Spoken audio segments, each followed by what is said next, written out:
दोस्तों अक्सर आपने सुना होगा कि एक मजदूर का बेटा या एक रिक्शा चालक का बेटा कलेक्टर बना।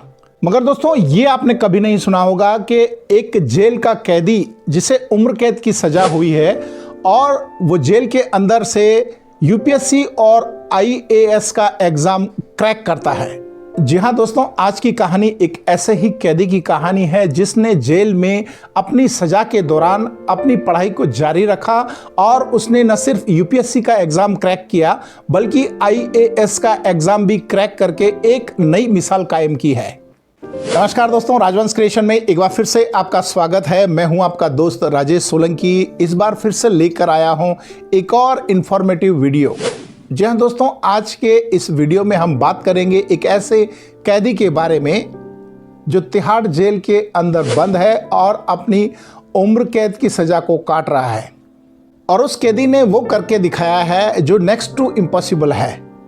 दोस्तों, उस जेल की कोठरी में उस कैदी ने एक सपना देखा और उस सपने को साकार करने के लिए उसने दिन रात पढ़ाई की, मेहनत की।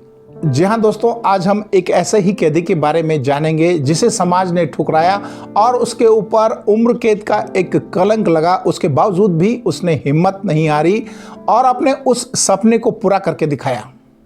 तो चलिए दोस्तों, जानते हैं जेल की काली कोठरी से लेकर आईएएस के एग्जाम को क्रैक करने तक के कामयाब सफर के बारे में। मिलते हैं उस कैदी से और जानते हैं उसकी ये कामयाब यात्रा के बारे में। दोस्तों, भारत की सबसे बड़ी और सख्त जेल तिहाड़ जेल मानी जाती है। इसी जेल के एक कैदी ने, जिसका नाम है अशोक रॉय, इन्होंने एक ऐसा सपना देखा जो अक्सर विश्वास के परे होता है या फिर उसे साकार करना लगभग संभव नहीं होता है। मगर कड़ी मेहनत और अपने जिद के जुनून ने न सिर्फ यूपीएससी का एग्ज़ाम क्रैक किया बल्कि आईएएस का एग्ज़ाम भी बहुत ही अच्छी रैंक से क्रैक किया, जो अपने आप में एक बहुत बड़ी उपलब्धि है। ये कहानी है अमित राय की, जिनके ऊपर रेप और हत्या के आरोप लगे हैं और उन्हें उम्र कैद की सज़ा सुनाई गई थी और उन्हें भारत की सबसे बड़ी और सख्त जेल तिहाड़ जेल में रखा गया था, जहां पर खूंखार और ख़तरनाक कैदियों को रखा जाता है। अब सवाल ये आता है कि आखिर कैसे अमित ने देश की इतनी बड़ी और सबसे टफेस्ट एग्ज़ाम को क्रैक कैसे किया। एक कैदी ये सब कैसे कर पाया।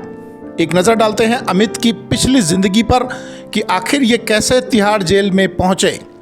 दोस्तों, सबसे पहले जानते हैं कि जेल में कैदियों की डेफिनेशन क्या होती है। जेल में दो तरह के कैदी होते हैं। एक तो होते हैं विचाराधीन कैदी और दूसरे होते हैं सजायाफ्ता कैदी। विचाराधीन कैदी वो कैदी होते हैं जिन पर मुकदमा चल रहा होता है मगर उनका जुर्म प्रूफ नहीं होता है, यानी कि जुर्म साबित नहीं होता है।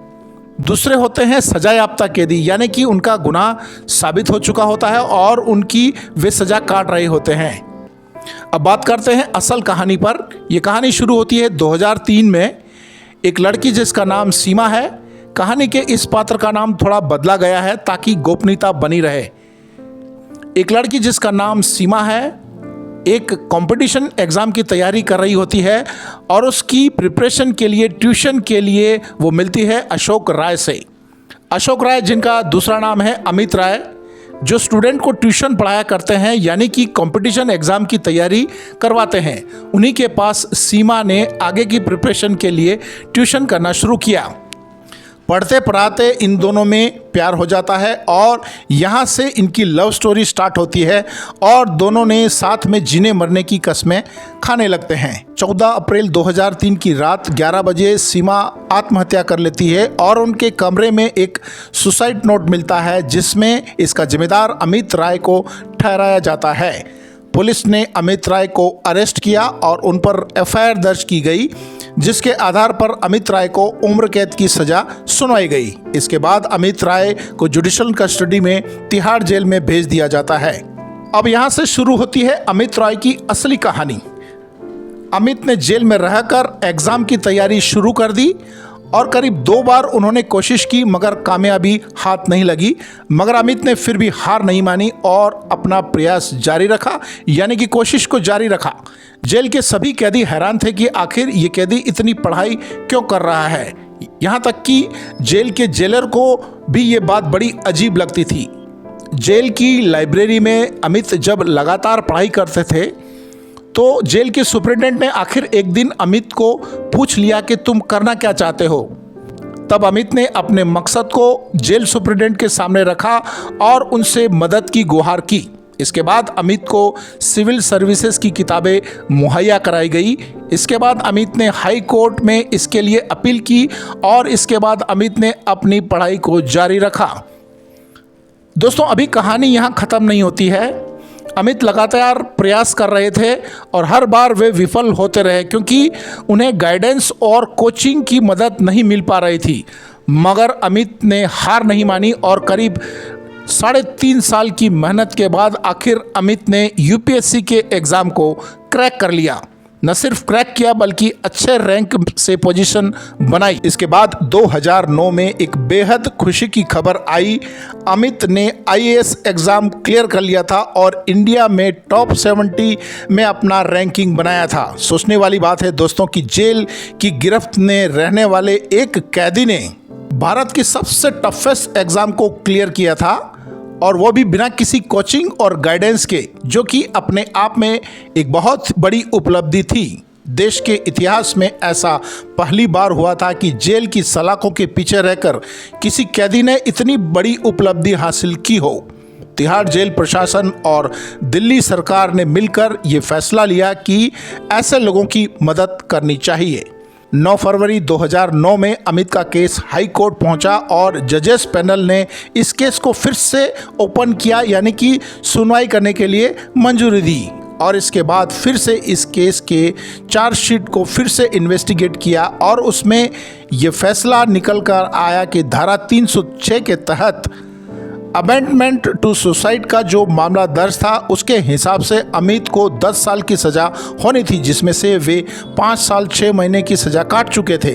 चूँकि इस दौरान अमित का रवैया जेल प्रशासन और बाकी कैदियों के साथ बहुत अच्छा पाया गया और दिल्ली सरकार के रिकमेंडेशन पर अमित पर रहम दिखाते हुए अमित को बाकी की सज़ा में रियायत दी गई। इसके बाद NCW national commission of women's यानी कि राष्ट्रीय महिला आयोग ने इस पर आपत्ति जताई कि यदि कोई मुजरिम किसी बड़ी एग्ज़ाम को पास कर लेता है तो क्या उसके जुर्मों, उसके गुनाहों को माफ़ किया जा सकता है। इस पर काफ़ी लंबी बहस हुई और आखिर 24 जुलाई 2010 में अमित को तिहाड़ जेल से रिहा कर दिया गया। दोस्तों, इस कहानी से हमें ये संदेश मिलता है कि यदि कोई इंसान अपना लक्ष्य, अपना एम और अपना गोल को पूरा करने में दिल जान से कोशिश करता है तो उसे सफल होने से कोई नहीं रोक सकता है, चाहे उसके सामने कितनी भी बड़ी चुनौतियां हो।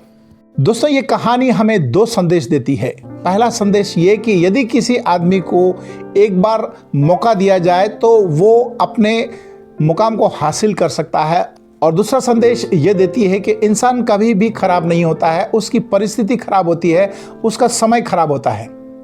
तो दोस्तों, मुझे उम्मीद है कि आज की ये कहानी आपको पसंद आई होगी। यदि आपको आज की मेरी ये कहानी पसंद आई हो तो मेरे इस वीडियो को लाइक करें, अपने दोस्तों को शेयर करें, ताकि ज़्यादा से ज़्यादा लोगों को ऐसे लोगों के बारे में पता लग पाए जो वास्तव में हमारे समाज में कुछ करना चाहते हैं मगर उनके सामने ऐसी अड़चनें आ जाती है, ऐसी सिचुएशन क्रिएट हो जाती है जिसकी वजह से वो आगे कामयाबी के सफ़र को हासिल नहीं कर पाते हैं। दोस्तों, आज के वीडियो में बस इतना ही। अगले वीडियो में फिर से मिलेंगे एक और नई कहानी के साथ। तब तक अपना और अपनों का ध्यान रखिए। जय हिंद।